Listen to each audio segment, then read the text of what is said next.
Veľa žien, ako teraz určite, ako začína jar vlastne, ako chcú držať diety rôzne a určite je potrebné dodržiavať pitný režim.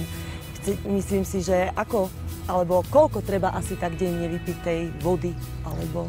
A je dôležité sa pozrieť na to, koľko tej vody vlastne musíte vypiť. Malo by to byť 1,5 až 2 litre, ale keď vlastne prechádzate tým, že chcete dietu a chcete niečo schudnúť, bolo by treba trošku zvýšiť tú vlastne hodnotu tej vody, a to je na 2 litre a 2,5, s tým, že tá voda musí byť kvalitne upravená, čiže potrebujete ju nejako doupraviť, aby tá voda naozaj plnila ten účel toho, že tie látky z toho tela, čo sa usádzajú, idú preč. Keď by som chcela držať dietu, nemôžem piť vlastne sladké nápoje.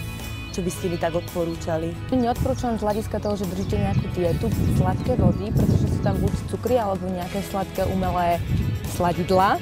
Čiže odporúčam práve z toho dôvodu čistú vodu, pretože čistá voda neobsahuje žiadne z týchto látok, čiže vám to nenabalí.